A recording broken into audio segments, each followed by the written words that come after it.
2023 жылы шілденің 3-10 күндер аралығында Аягөз Таңсық Балқаш бағытында тарихи танымдық экспедиция ұйымдастырдық. Осы экспедиция Аягөз шайқасының тарихына байланысты ұйымдастырылды. Жалпы тарихта Аягөз шайқасы 2 рет болған.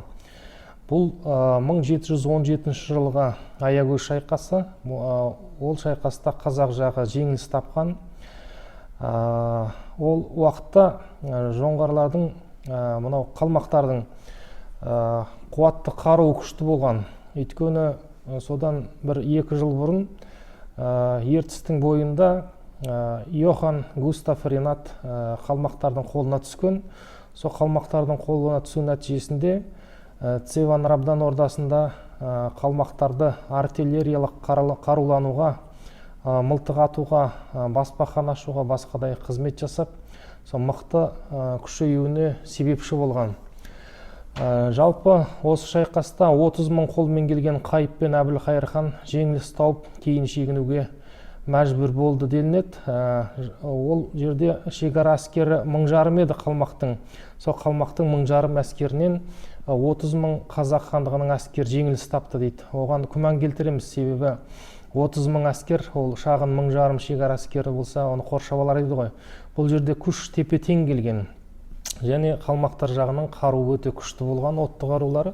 Сол себепті қазақ жағы шегінуге мәжбүр болған және стратегиялық жоспарды дұрыс үйлестірмеген. Қазақ хандарының арасында тақталас, бақталас деген мәселе туындаған. Сол себепті Майдан даласындағы стратегиялық жоспарды дұрыс үйлестірмеу салдарынан қазақ жағы жеңіліс тапқан. Осы шайқаста көнекөз қариялардың айтуы бойынша Қалмақ батыр Арсалаңды Қабанбай батыр жекпе-жекте жас күнінде өлтірген дейді. Ары қарай енді қарулы әскер қаптап келгеннен кейін алғашындағы ұрыстарда 2 күн тіресіп, 3-ші күні Аягөз өзенінің бойында, 3-ші күні қазақ жағы қысқан кезде жарты күндей қуалап жүріп, ұзын найзалармен найзалап 500-дей қазақты өлтірді деген мәлімет тарихта хатталған. Рас, бұл Аягөз шайқасы өте қайғылы, қасіретті аяқталған шайқас қазақ үшін.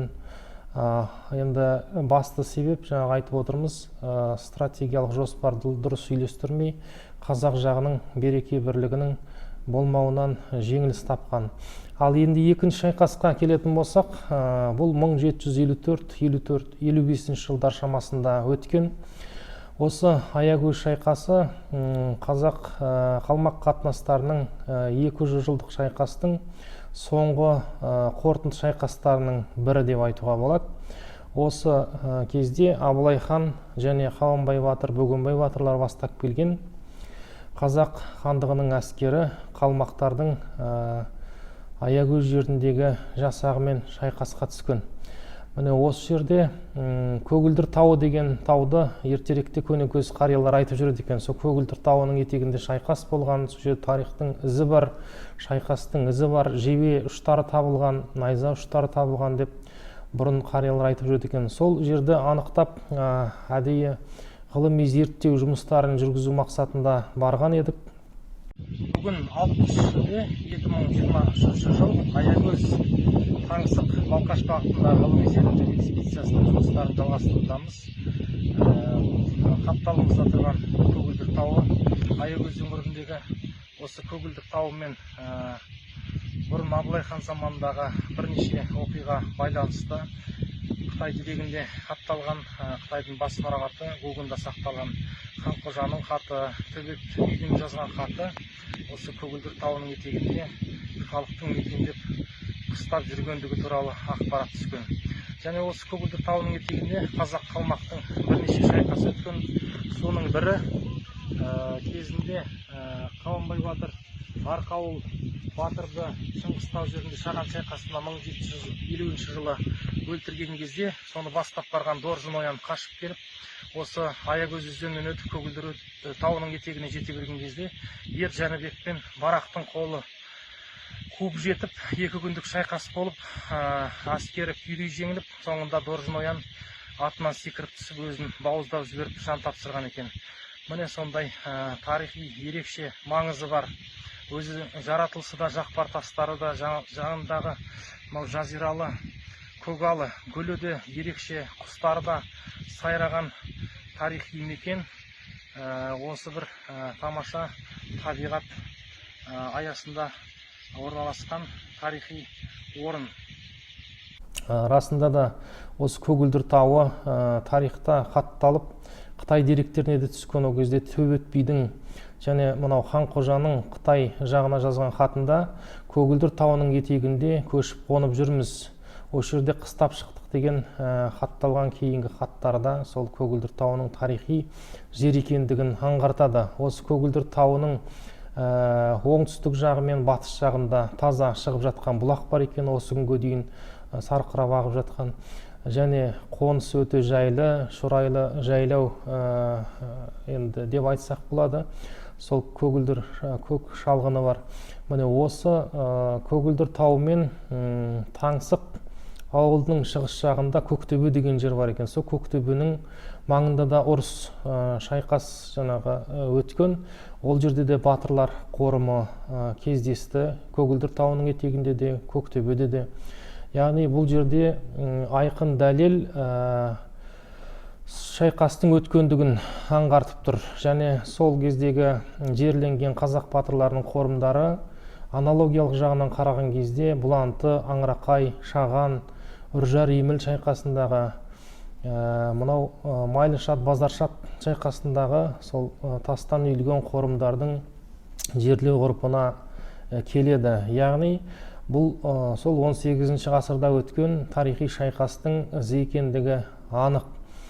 Осы шайқас туралы кезінде Құрбанғали Халид Тауарих Хамса еңбегінде де шетін шығарып айтып кеткен екен.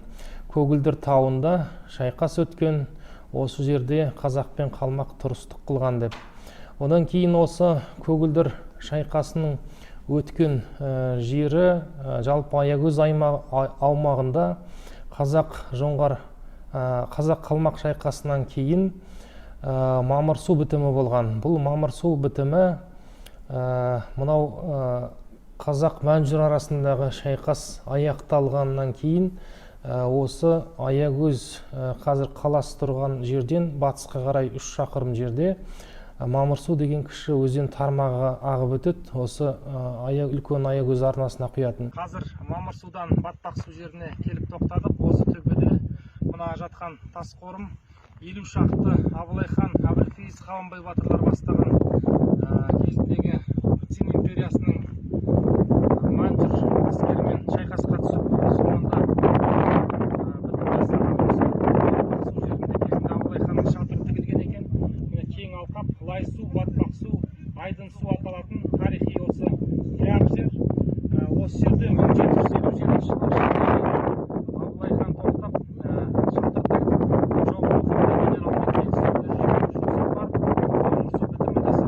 сол жерде Қасабай батырдың бейіті тұр. Осы Қасабай батырдың кесенесі тұрған жерді де Құрбанғали Халид кезінде өзінің еңбегінде жазған. Қазіргі Қасабай батырдың бейіті тұрған жерде кезінде Абылай хан келіп Көкқасқа айғыр, Қарабас, Қошқар сойып, қазақ, қалмақ, Мәнжүр 3 шақты бітім жасаған деп. Бұл жерде қалмақ деп отырған себебі қалмақтар Мәнжүр тарапынан жойылғаннан кейін оларға қарасты болған. Сол себепті олардың қол астында қазақ жеріне жорыққа келген. Қазақ Мәнжүр қатынастары 1756-1757 жылдары 2 жыл қазақ жеріне келген шайқас болған. Бірінші жорықты Цин империясы тарапынан Мәнжүр генералдары Хадака Дардана деген қолбасшылары бастап келген. Олар анау Шағанова мен Жоңғар қақпасынан кіріп, Баянауылдан өтіп, Қарқаралы, Баянауылдан өтіп, осы қазір күндегі Астана маңы, Асақаров ауданы, Нұра жерлеріне дейін жеткен. Осы қазіргі Асақаровка ауданы дейміз, соның Степной деген ауылының төбесінде шүршіт деген жерлер бар. Яғни сол шығыстан кірген Мәнжүр әскері 11 рет қақтығыс жасап, 1756 жылы қазақ хандығының әскерін ала алмай, күзге суыққа ұрынып, қазан қараша айларында осы Аягөз жері арқылы қайтадан Цин империясының аумағына қайтқан. Ал 1757 жылы Қытай императоры сол екі тағы да мәнжүр қолбасшысын генералдарын қазақ даласына жіберген. Онда Джоу Хоу және Фуды деген екі генерал бастап келген. Бұлар жорықта Жоңғар қақпасынан кіріп, Үржар жерінен бастаған. Сол Үржар жерінде Абылай хан Қабанбай батыр бастаған қазақ хандығының әскерімен қақтығыс болған. Сол қоршауда қалып қойып, Абылайдың әскері бұзып шығып, сол жерден шыққан сәтті Тәттіқара жыраудың жырында айтылып қалған.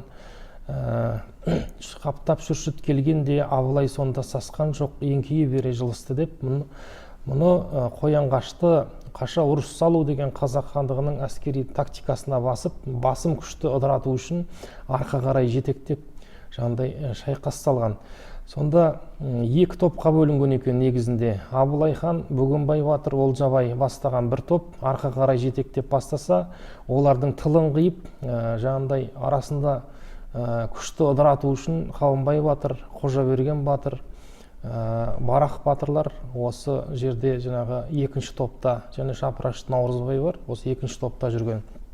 Осы қазақ батырларының бірлігінің арқасында Қалмақ жағы жойылғаннан кейін мәнжүр әскері келген кезде де ауыз бірлік танытып, сондай қаһармандық танытып, күресудің бой бермеуінің, сондай жаңағы шайқасқа түсіп қазақ даласын қорғағандықтан қазақтың жері бүтіндей мәнжүр империясына қарап кеткен жоқ. Осы батыр бабаларымыз қаһармандықпен басым күшті де ыдырата біліп, соғыс тактикасын шебер ұйымдастырып, осындай жаңағы жеңіске жеткен.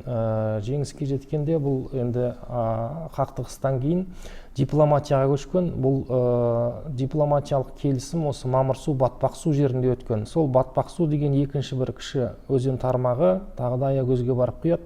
Міне осы жерде ең соңғы мәнжүр әскерімен қазақ хандығы әскері Әбілфейіз бастаған топтың жаңағы қақтығысы болған. Біраз адам шығыны болғаннан кейін Әбілфейіз келіссөзге Қытай генералдарымен келіссөз жүргізді. Онан кейін орда тігілді. Сол ордаға Абылай мың шақты мықты қаһарман батырларымен қылша шақты ту көтеріп кеп түсті. Өте сұсты, өте айбарлы дейді. Осы жерде Джоу Хоу Фуды генералмен 3 күн еру болып, кәдімгі келіссөз жүріп, орда тігіліп, осындай бітім болды дейді. Сол бітімнен кейін келіп, осы Мамырсудағы төбеде көкқасқа айғыр, қарабас қошқар сойып, бітім жасап, сол мәнжүр әскерін қазақ даласынан шығарып салған екен. Бұл 1757 жылдың шілде айының ортасы екендігі анық Қытай деректерінде жазылған. Шайқас болғандығы, соңынан бітім жасалғандығы туралы анық хатталған. Ал енді осы экспедицияға демеушілік жасап, тарихқа жанашыр болып жүрген азаматтар, алматылық меценаттар Әубәкір Берік, Амангелді Сембаев мырза, семейлік Қайрат Құнсафин мырзалар демеушілік жасап, өз қолғабыстарын тигізді. Ол кісілерге үлкен алғыс айтамыз.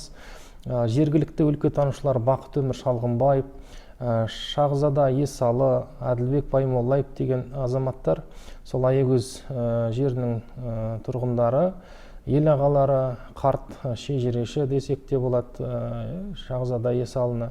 Сол жерде көп тұрған, көп жүрген, көп естігені, жаңағы білгені көп адамдар. Осы жерде жол бастап, осы Аягөз Таңсық Балқаш бағытында экспедицияның жүріп өтуіне сол жаңағы жол басшы болып өз көмектерін тигізді.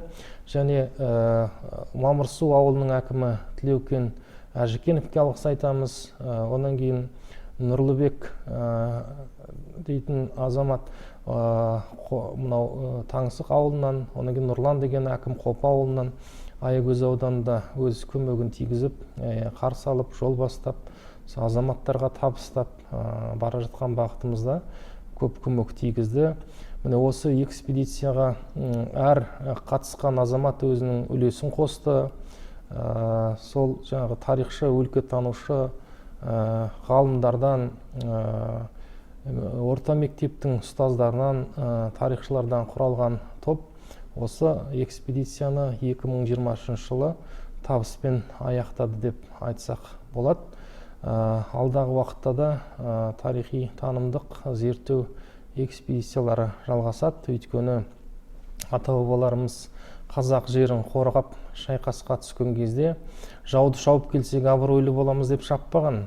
Қазақ халқының сондай жаңағы өзі бейбіт өмір сүріп көп ешкімге соқтықпай тек жерін жаудан қорғағандығы туралы Қазбек бидің сөзінде айтылған ғой. Қазақ деген жай жатқан еліміз, ешкімге соқтықпай қазақтың жерін баспасын деп найзаның ұшына үкі таққан еліміз, сыйласа келсе дәм тұзды ақтай білген, басына келсе басымыздан сөз асырмаған еліміз деп сол кезінде қазақтың сондай ешкімге албат соқтықпайтындығын, сондай қазақтың жерін батырларының қорғай алатындығын Қазбек би бабамыздың сөзінен аңғаруға болады. Міне осы батыр бабаларымыздың қорғап кеткен жері, қазіргі өмір сүріп жатқан қазақ халқы сол батыр бабалардың арқасында азат болып бейбіт осы күнге жетті. Сондықтан әрқашан батыр бабаларымыздың жорық жолдарын, ерліктерін жас ұрпаққа, халыққа насихаттап жеткізу біздің азаматтық парызымыз. Жас өсіп келе жатқан ұрпақты отаншылдыққа, патриотизмге тәрбиелеу үшін осындай игі істер атқарыла түсуі керек. Жалпы батыр бабаларымыздың алдында қазақ халқы ылғи да есінен шығармай рухына тағзым жасап жүру керек қой деп ойлаймыз.